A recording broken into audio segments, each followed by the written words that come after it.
Okay, today I want us to continue with the Second World War theme. As you can see on the agenda here, I want to debrief a little bit of the activity road to the Second World War, looking at Germany and Japan, and then introduce the total war activity related to the Second World War, and to help introduce that, I have a video clip to go along with it. All right, when we look at that assignment, road to the Second World War, at the end, it was trying to make a claim. All right, and you can put your response in the chat, or you can unmic and share your response as well. Looking at Europe, can we make a claim that that war in Europe, or the Second World War, is Hitler's war? All right, put your thought in the chat, or you can unmic and just verbalize it.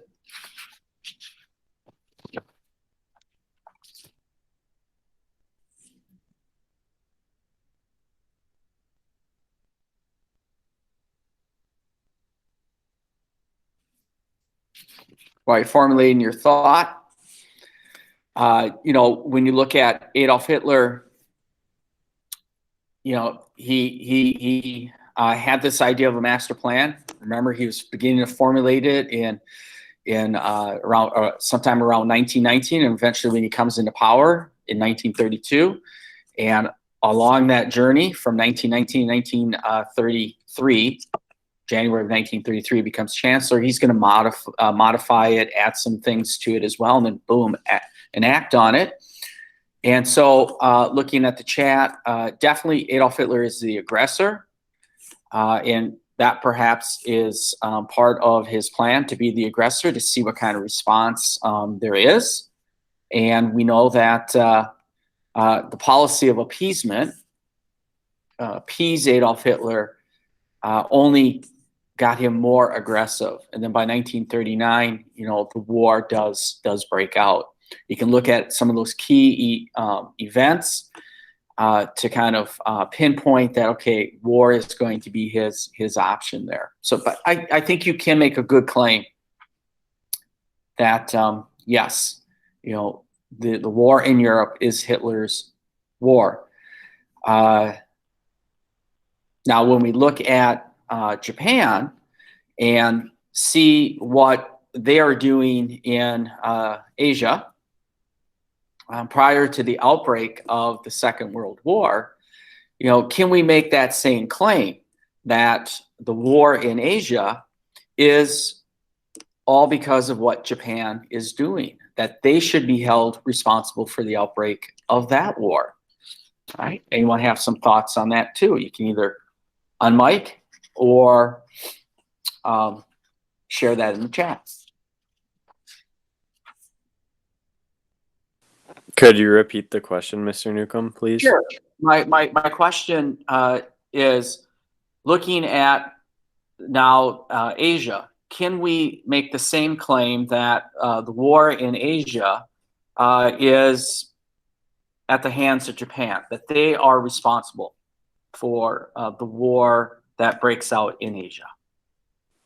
Okay, thank you. Mm-hmm.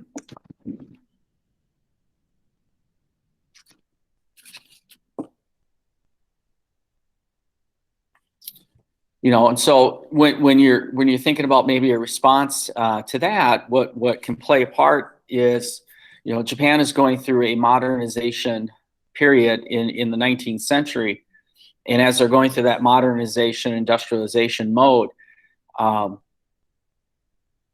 is that changing them, as well as how is that changing their relationship with other countries, maybe because of their actions that they are engaging in. And when you look at that interaction, who is being viewed as the aggressor in that action?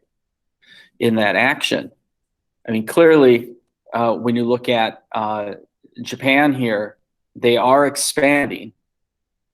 And they are expanding in areas where the Europeans or the the Americans had expanded to. So naturally, that's going to create some tension.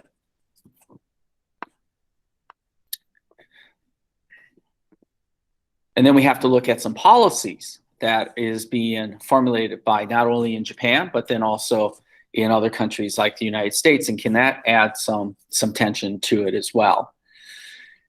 And so, you know, if we engage in historiography on this one, you can definitely find some historians that would like to point the finger at Japan for being responsible and using documents and other types of sources to validate that claim there.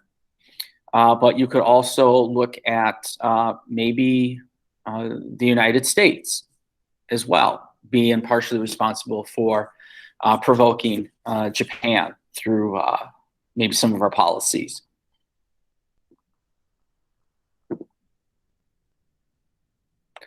But then, you know, when you look at it, you know, so again, some very good points being brought up in the chat here.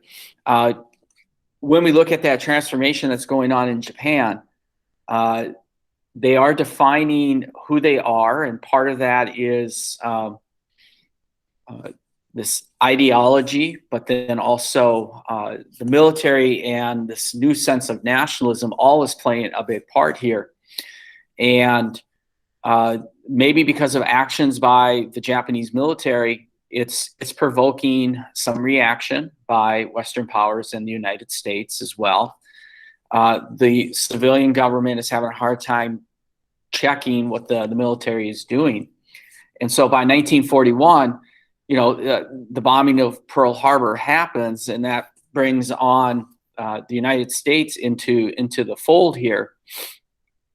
And that's a big gamble that Japan played in 1941, and probably a very unwise one. And I had read a book called 1941 that was looking at that.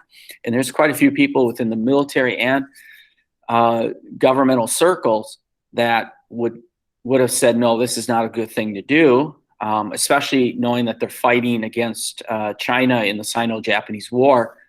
That is still bogging them down, that now taking on the United States would be a very daunting task. Okay, so with that, I appreciate those that have put stuff in the chat or have unmiked and shared some thoughts there as well. Please always continue to do that. Brings in, you know, livens up the class when that happens. All right, so what I want to do here is switching from that, because that's really looking at the causes, to now looking at how the war is going to be practiced here. And that is going to speak about looking at this war as a total war. And as I had stated earlier, we're going to watch a little video clip here. And what I want you to do is think of some takeaways. How does this video clip that we're going to watch represent total war? And remember, when we talk about total war, we're looking at more than just the fighting, but then also looking at what's going on with the governments, what's going on at home, how are civilians being used here, media is brought in, or propaganda is brought in here, and yes, of course, the fighting is a big part of it as well. So I got a little video clip here, and it might be give you the kind of this idea that it's from the U.S. perspective, and which it is, but I think it does show us an aspect of total war that can help us answer that particular question here that I'm going to throw in the chat. And think about that as we watch this clip here.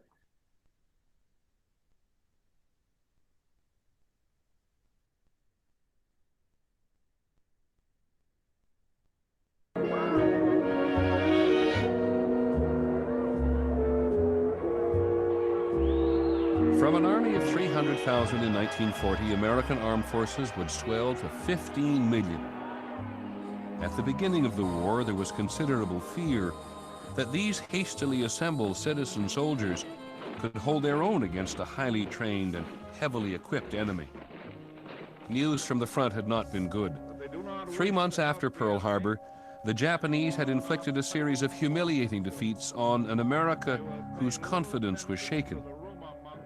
On February 23rd, 1942, the president tried to calm and to rally a frightened nation.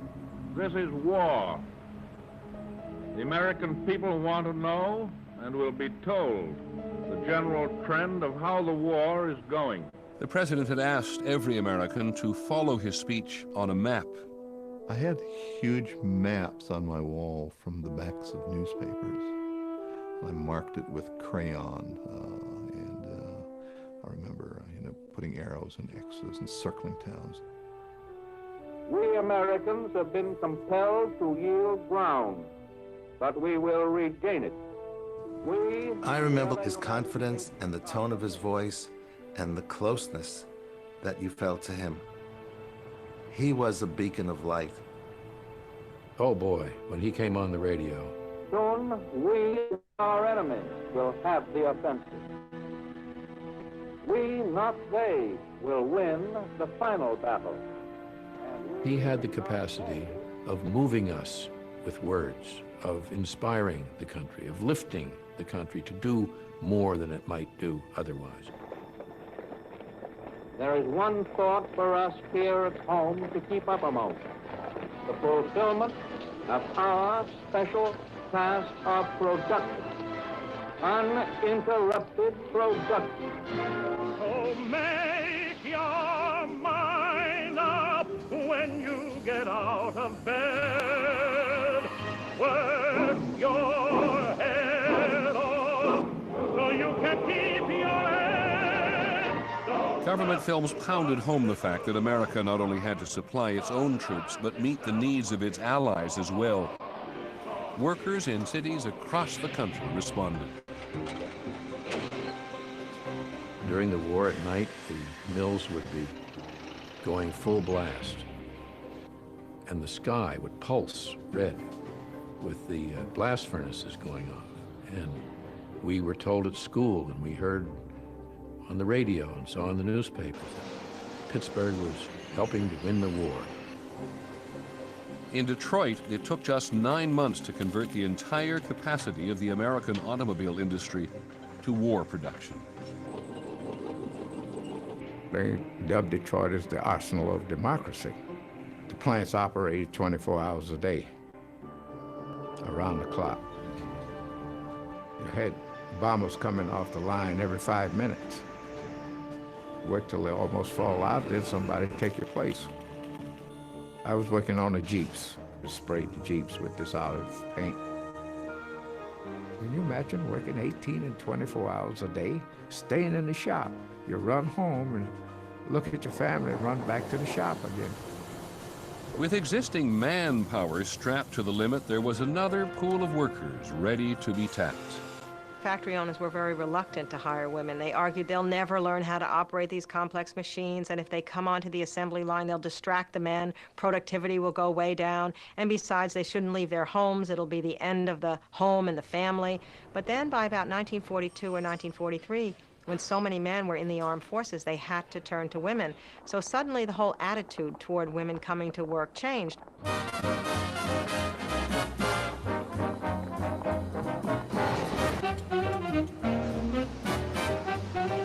Between 1940 and 1944, the number of women in war-related industries rose 460% to a high of 19 million, a full third of the entire civilian workforce. Half of those women were wives and mothers who had never held jobs before. My mother was a nice lady who baked and cooked and cleaned house and whacked her kids around to make sure they stayed in line. And suddenly, she's running a machine at an aircraft factory. She felt she needed to do something. I think there was an underlying, unexpressed kind of patriotism, not the kind that waves flags, but it was the kind that loved our lives, that loved our country, and we all worked for one reason, to get those airplanes in the sky. In Boeing's Seattle plant, half the workers were women. In just 4 years, they turned out over 12,000 B-17 bombers. They call it the Flying Fortress. Most awesome plane. Oh, what a feeling of accomplishment. Even if you only did the riveting and on part of it, they couldn't have done it without you. I became an ABS welder, top of the line.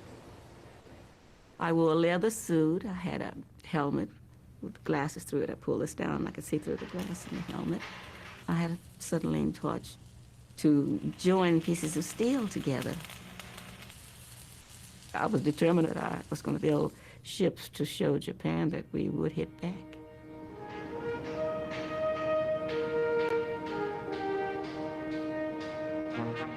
Thanks in large part to these women workers, American factories turned out 4,000 tanks and 4,500 planes every month. And ships, which used to take 1 year to assemble, were now being completed in 17 days. Production expectations were not only being met, they were being surpassed. The war years at home, said First Lady Eleanor Roosevelt, were no ordinary time, and no time for weighing anything except what we can best do for the country. Beyond the sacrifices, large and small, being asked of every American, the social fallout from the war's demand for men and material would change America forever. The American family would be restructured as mothers now left their homes and children to do their part on the nation's assembly lines. There was this thing called the war effort, and it took on a life of its own. You had to be doing something for the war effort. Lights out up there! My father was an air raid warden, and when Patrick Joseph Shine said on Leicester Street in his rich Irish tenor voice, "Lights out," the damn lights went out all over the neighborhood. Name, please. Bud Abbott. Costello's mine. You don't understand. Hollywood stars left stateside did their part too, becoming pitchmen for war bonds. Bond. You're saving your money by lending it to Uncle Sam. See, Uncle Sam needs that money to build ships and planes, tanks. And what? Tanks. You're welcome. Virtually everyone would do something for the war effort. At the very least, that meant adjusting to the rationing of a slew of items formerly taken for granted. There was gas rationing, and you had either A stickers or B stickers or C stickers, which you put in the windshield of your car, and it told how much gas you were allowed. Cut the use of your car. Save its tires by driving slowly and by driving less. The president appealed to a national sense of collective sacrifice, asking Americans not only to do without, but to actively collect the materials of war. Turn in all the old rubber anywhere and everywhere. People sent in their rubber toys from their dogs that had died with a letter saying this was Snuffy's favorite toy and please contribute to the rubber scrap dog. Women cut up their girdles and sent them to Roosevelt personally. Kids would gather up the rubber, gather up the aluminum. There were kids' memories collecting tin foil. Everybody felt that what they did mattered, and that just was as I reflect back on it, of just inestimable importance. And so too were the newsreels and the propaganda films which united the home front in its hatred of the enemy. I remember going and seeing the newsreels, you know, cock-a-doodle-doo, and there you were in the war.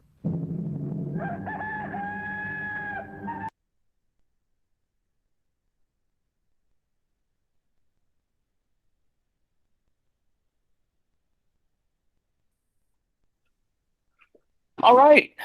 So, yeah, I see some people putting some points in the chat, and looking at them, I think the general theme is about sacrifice, people doing their part in this war effort, and that people are definitely having, those that are working long hours, and everyone in some ways is participating on the home front. So when we speak of the totalitarianness of the war effort, this goes into it. Now, is there any statements that we could probably make about like the nature of the makeup of the workers?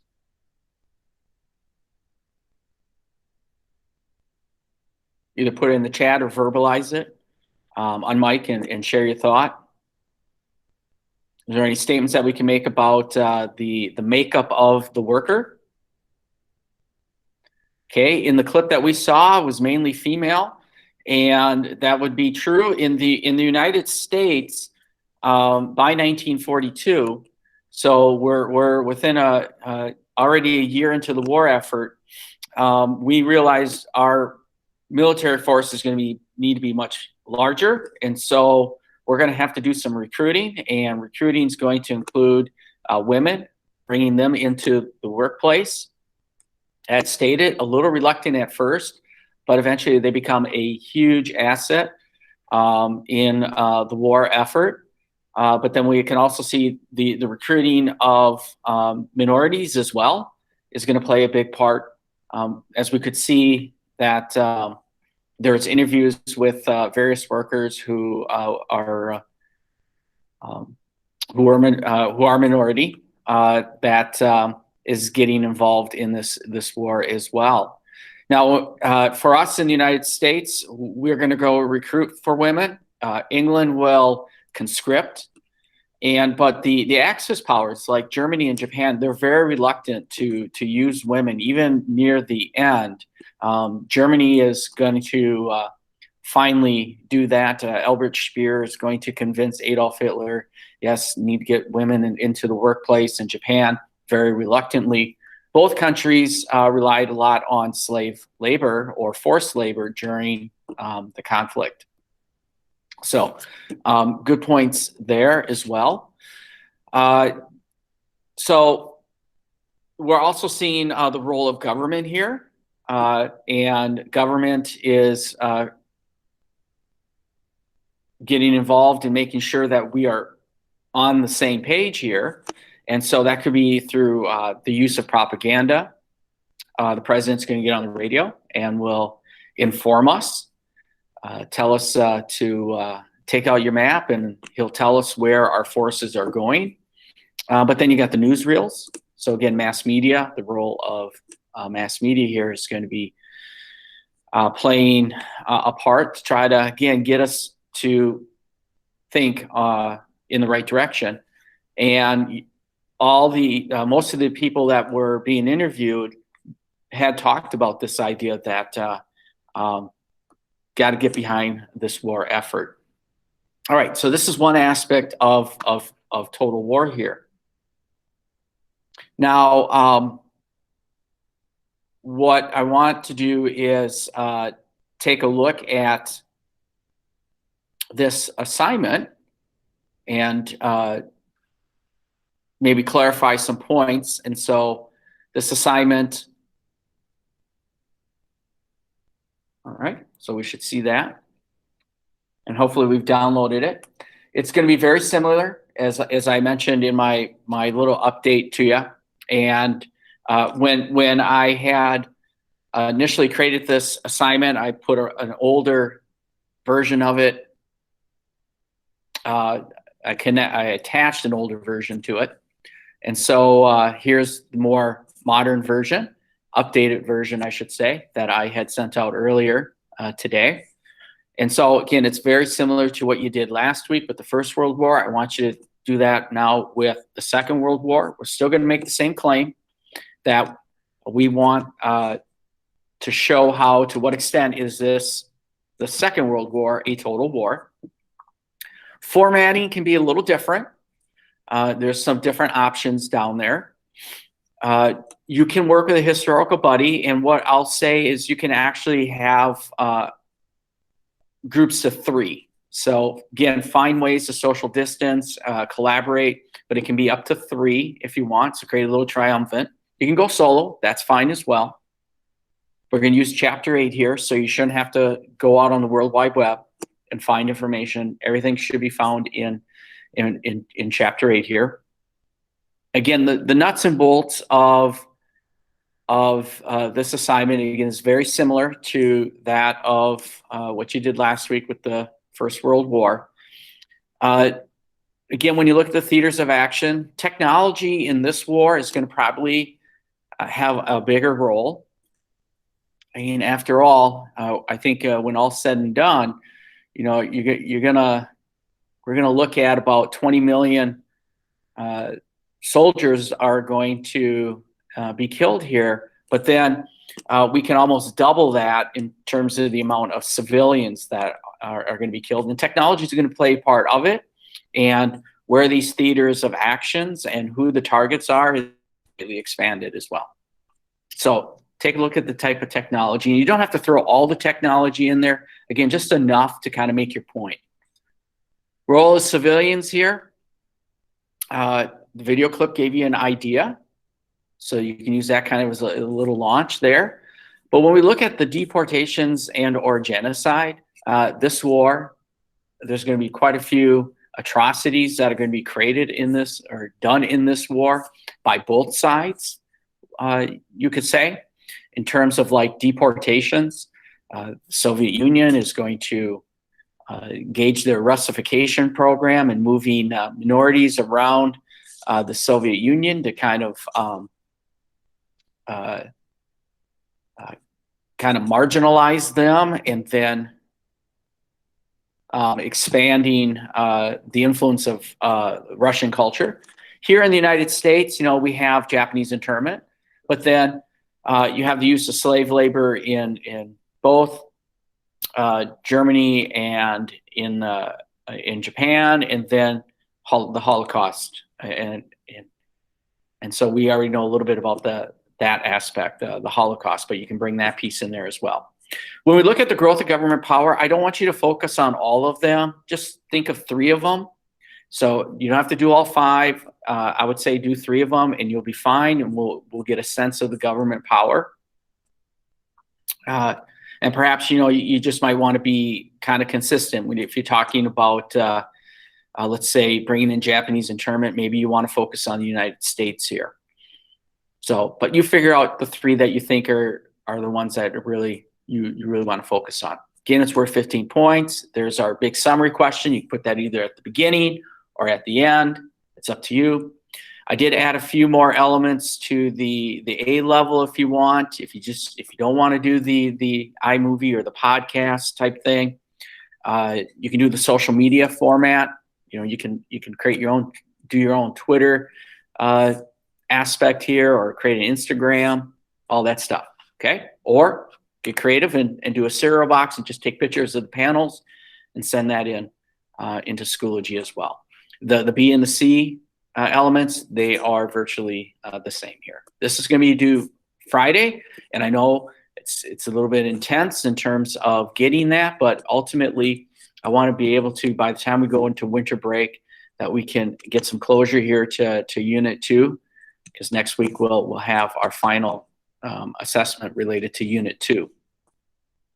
Okay, so with that, anyone have any immediate questions about this assignment? I have one quick question. Yeah. For the cereal box, would we still have to like use our voice, or could we just turn in the photos? Just turn in the photos. No voice. No voice is needed on it. And same with the social media too, for Twitter and Instagram. We don't have to worry about the voice. Thank you. Yep. Okay, anyone else have any thoughts about this?